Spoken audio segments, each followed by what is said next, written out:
Hello, and welcome to the latest episode of the Disabled Guy podcast. I'm your host, the Disabled Guy.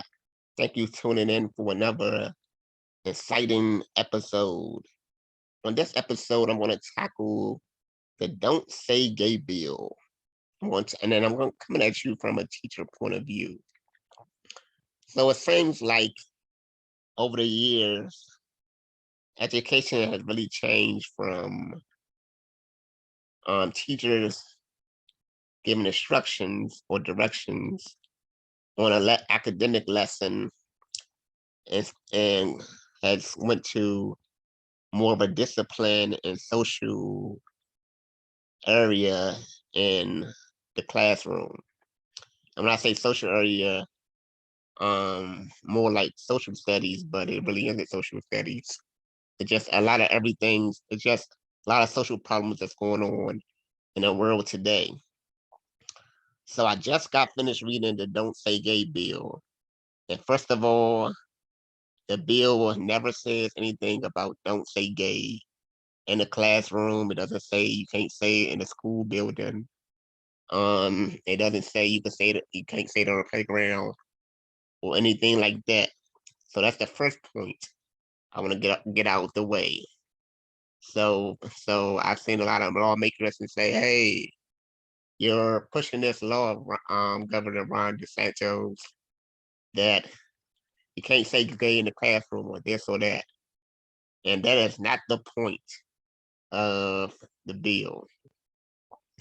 One of the first main points that I read, and pretty much throughout the if you read the whole bill, you kind of see everything that's laid out pretty much the same.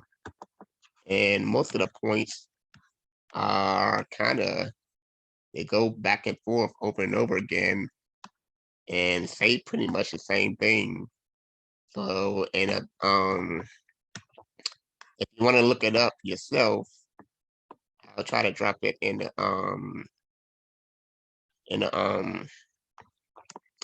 description link so you can read it yourself. And most of it talks about parents having a right to their records of their child's social well-being, their mental well-being, and emotional well-being. So that's most of the key points that I really took from the thing. If anything changes within your child, the parent should be notified. So I think that's a key. And and for me, I look at it as, hey, we're trying to bring more parenting involvement in the classroom. And I think that's the key that we should have every parent involved in the child educational life, but it seems like that's not really what's going on. We want the teachers to do everything. So, but and don't get me wrong, students do spend a large amount of time around teachers each and every day. So they kind of grow a relationship with them. I hope it won't be stronger than their parents because your first teacher should always come from a person you sit around a dinner table with. So we're just an influencer, but we shouldn't influence your child or what goes in your house every day. They are the parents. We aren't. We're just the educators. We're supposed to be there for academics. So that's one point that I read from it.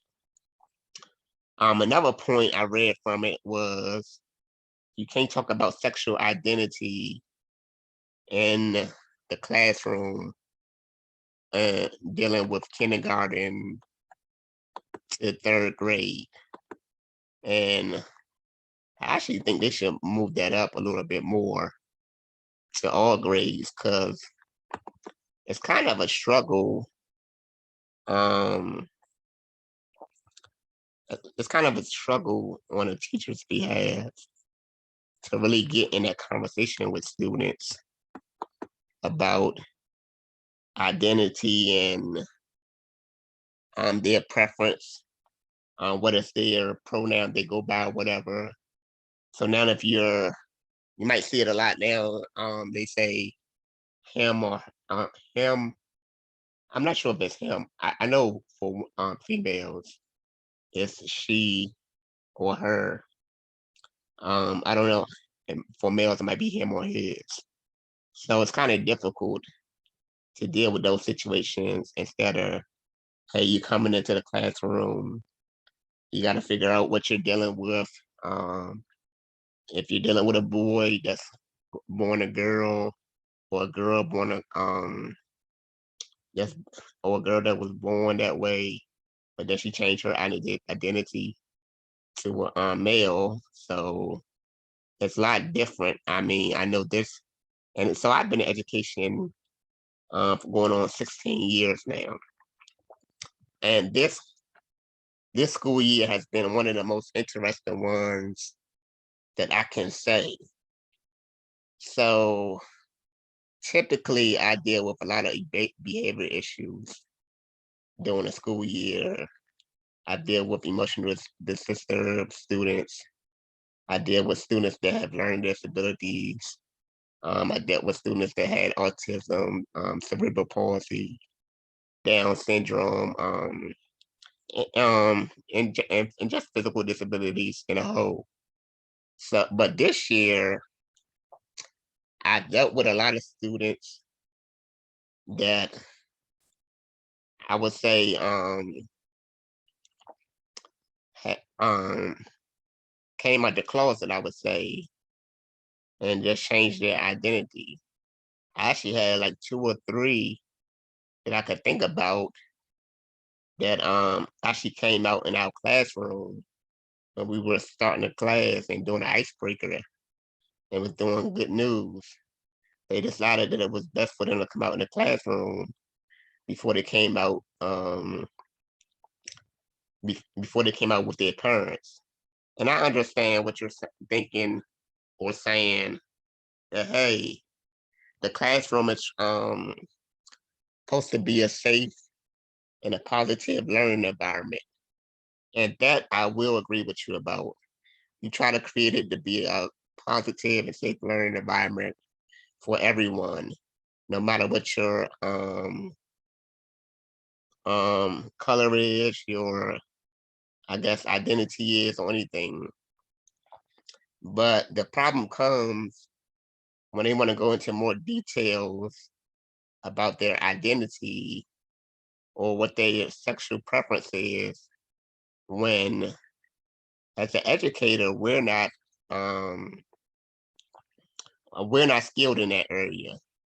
That is not our background in that area to go deeper into details. So it makes us feel a little uncomfortable and at ease because we don't have answers for them, and we could send them to a counselor or whatever, but they didn't come out to a counselor. They came out to us in the classroom. So that might be something that they might want to discuss to their parents. And like the bill said, that hey, this shouldn't be taught to K to 3. But again, I'll say I don't think it really should be taught to the upper grades either, because like I said, it's a difficult task to deal with as an educator when you aren't really that's not your area of expertise. But it's just something to think about as far as being an educator. When it comes to being an educator, it seems like things are getting rough each and every day when just trying to be a good role model, a good citizen, and just a good teacher. Right now, it seems like we're doing everything besides teaching. I mean, even if you're working in a biology class and you have to watch what you say when you're teaching because you don't want to offend anybody when you're teaching actual facts on science, but then that goes against what your students are going with who have a different sexual orientation or identity that, hey, No, I'm not a male. I'm not a female. I'm this. I can select what I want. So, like I say, we have to be very careful in things that we teach now. We have to use precautions and everything. We just have to take time to plan out lessons and try to do the best to our ability to reach every student in the classroom, and most importantly, not offend anybody. Um, I'm happy that students are that they do feel safe and comfortable to come out with us. But I think, as parents, um, we should try to be there for our children so they could feel more comfortable to come out to them, instead of the people at their school. Be able to talk to them. Like I said, they need to be able to be the one to have that conversation around the dinner table with their family first, and then we would know how to, I guess, approach it when they come to school and say, okay, yeah, we already discussed this and that about my child. But again, like I said, um, you can read the bill yourself. It's CS/CSHB 1557. And this bill will go into effect. Well, actually, it's already into effect now. It went into effect into effect July 1st. So, um, I guess if anybody in the summer school or anything, or definitely the upcoming academic school year, it definitely will take place. So we'll see how this impacts Florida, and Ron DeSantis might be our future president. And if he is, this might not just be a Florida bill. This might be an American bill. And if that's it, then and if that's the case, I'm interested to see how this country takes to it. But other than that, I'm your boy, the disabled guy.